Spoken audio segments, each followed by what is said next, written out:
नमस्कार मेरे प्यारे साथियों, स्वागत आप सभी का आपके अपने चैनल स्टडी पॉइंट 2+ में। आज यूपी टेट 2022 जो पेपर हुआ, हमारे पास पेपर बाल विकास एवं शिक्षण विधि का है। हम इसे हल करते हैं। आइए चलिए। प्रश्न नंबर पहला, मूल प्रवृत्तियों को 14 प्रकार से वर्गीकृत किया है। तो किसने वर्गीकृत किया है? इसका हो जाएगा आपका ऑप्शन नंबर 1 मैकडूगल ने किया था। ऑप्शन नंबर 1 मैकडूगल ने। आइए प्रश्न नंबर दूसरे पर आते हैं। किसी दूसरी वस्तु की अपेक्षा एक वस्तु पर चेतना का केंद्रीकरण अवधान है, यह कथन है। तो गाइस यह कथन ऑप्शन नंबर 2 डार्विन का है। किसका है? डार्विन का। आइए हम प्रश्न नंबर 3 पर चलते हैं। जैसे कि आप प्रश्नों को देखकर आपने समझा होगा कि पेपर बहुत ज़्यादा कठिन नहीं आया था। पेपर जैसा समझा जा रहा था कि हाँ एक बार लीक हुआ, पेपर रद्द किया गया है, तो कई विद्यार्थी सोच रहे थे कि पेपर बहुत कठिन आएगा। तो दोस्तों ऐसा कुछ नहीं है, पेपर नॉर्मल ही है। जिसने पढ़ा था वो अवश्य ही पेपर अच्छा किए होंगे। आइए हम प्रश्न नंबर 3 पर चलते हैं। निम्नलिखित में से किसका नाम सुजनन शास्त्र के पिता से जुड़ा हुआ है? तो यह है ऑप्शन नंबर 1 डाल्टन। आइए प्रश्न नंबर 4 की तरफ हम आते हैं।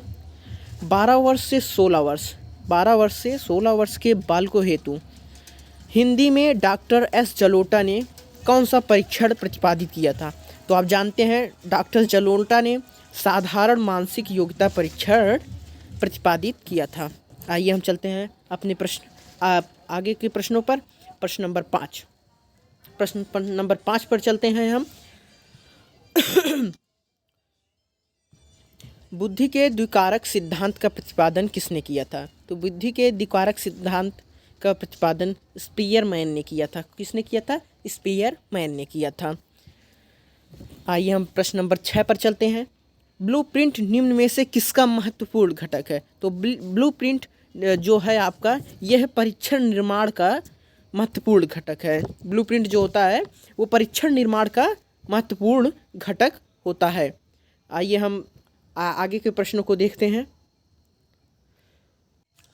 आइए 7वें प्रश्न पर आते हैं। विकास की पूर्ण संक्रिया अवस्था निम्न में से किसने दिया था? तो गाइस आप देख सकते हैं थोड़ा धुंधला हो चुका है उधर, तो हम प्रश्न पढ़ रहे हैं। विकास की पूर्ण संक्रिया अवस्था निम्न में से किसने दिया था?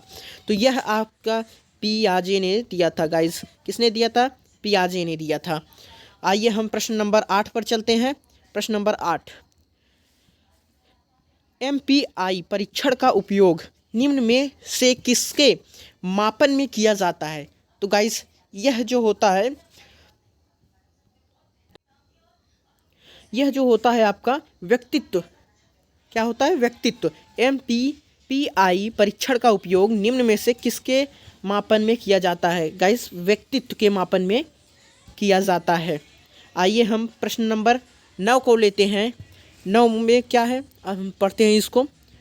अधिगम हेतु निम्न में से क्या सर्वाधिक आवश्यक है? अधिगम हेतु निम्न में से क्या सर्वाधिक आवश्यक है? तो गाइस यहाँ अभिप्रेरणा सर्वाधिक आवश्यक है।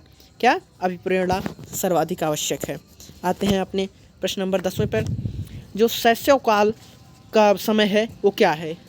शैशवकाल मतलब आप समझ रहे होंगे शैशवकाल का समय क्या है। तो यह जन्म से 2 वर्ष का समय शैशवकाल का होता है। आइए प्रश्न नंबर हम 11 पर आते हैं। कोहलर निम्न में से किससे संबंधित है? कोहलर निम्न में से किससे संबंधित है? तो यह जो होता है ये आपके संबंधित है, ये अभिप्रेरणा के सिद्धांत से संबंधित है। कोहलर निम्न में से अभिप्रेरणा के सिद्धांत से संबंधित है। आइए हम आगे चलते हैं प्रश्न नंबर 12 पर। मैकडूगल के अनुसार मूल प्रवृत्तियों की संख्या होती है। अभी आपने पहला प्रश्न भी यही देखा था कि किसने वर्गीकृत किया था? मैकडूगल ने। और कितनी संख्या होती है? वो संख्या होती है 14। कितनी होती है? 14। मानसिक उद्वेलन प्रतिमान का प्रयोग निम्न में से किसके शिक्षण हेतु किया जाता है? तो गाइस यह होता है सृजनात्मकता का। किसका होता है? सृजनात्मकता का। यहाँ आपका हो गया सृजनात्मकता। आइए हम 14वें प्रश्न को बताते हैं। निम्न में से किसके प्रयोग में कुत्ता एक विषयी था? निम्न में से किसके प्रयोग में कुत्ता एक विषयी था? ये था पावलॉक। किसका? पावलॉक था। मौलिकता, नमनीयता तथा प्रवाह निम्न में से किसके घटक हैं? किसके घटक हैं? ये होता है सृजनात्मकता के घटक। किसके घटक होते हैं? सृजनात्मकता के घटक होते हैं। आइए हम 16वें प्रश्न आते हैं। कोहलर अपने प्रयोग से यह सिद्धांत करना चाहते हैं, यह सिद्ध करना चाहते थे कि अधिगम जो अधिगम है यह मानव का अधिगम प्रयोजन पूर्ण है। क्या है? मानव का अधिगम प्रयोजन पूर्ण है। आइए प्रश्न नंबर 17वें पे, किसने पाठ योजना की पंचपद प्रणाली प्रतिपादित किया था? किसने किया था गाइस? हर्बर्ट ने किया था। किसने किया था? हर्बर्ट ने किया था। आइए प्रश्न नंबर 18 पर आते हैं। जल्दी जल्दी हम आपको सभी प्रश्नों का आंसर देते हुए चलते हैं। निम्नलिखित में ग्रंथियों के आधार व्यक्तित्व के विभिन्न प्रकार की चर्चा किसने की थी? तो गाइस ये है कैनन ने किया था। किसने किया था? कैनन ने किया था। प्रश्न नंबर 19 पर आते हैं। सृजनात्मकता मौलिक परिणामों का अभिव्यक्त करने की मानसिक प्रक्रिया है। क्या? मानसिक प्रक्रिया। यह कथन किसने किया था? तो यह कथन क्रो एवं क्रो का है। यह कथन क्रो एवं क्रो का है।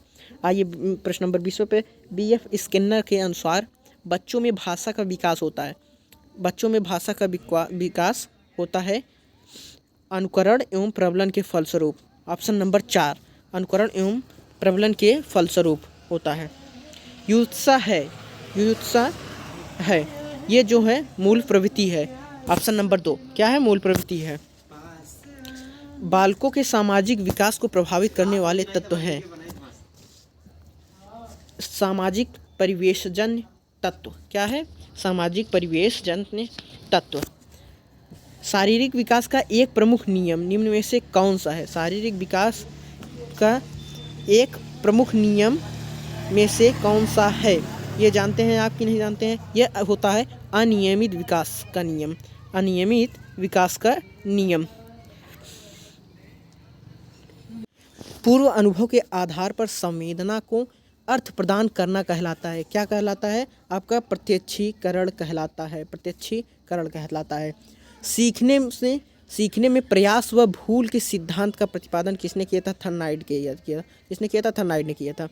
आइए प्रश्न नंबर 28 और 29 को देखते हुए हम चलते हैं। औसत बुद्धि वाले बालकों का बुद्धि लब्धि स्तर होगा। क्या होगा? 90 से 109 होगा। 29वें प्रश्न पर आते हैं। निम्न में से कौन तरल क्रिस्टलीय बुद्धि के प्रतिमान के प्रतिपादक थे? कौन थे? कैटल थे। कौन थे? कैटल थे। आइए आखिरी प्रश्न नंबर 30 पर हम आपको बताते हैं। क्रिया प्रसूत अधिगम सिद्धांत का प्रतिपादन किया। किसने किया था? स्किनर ने किया था। किसने किया था? स्किनर ने किया था। तो आपका 30 प्रश्न समाप्त होता है।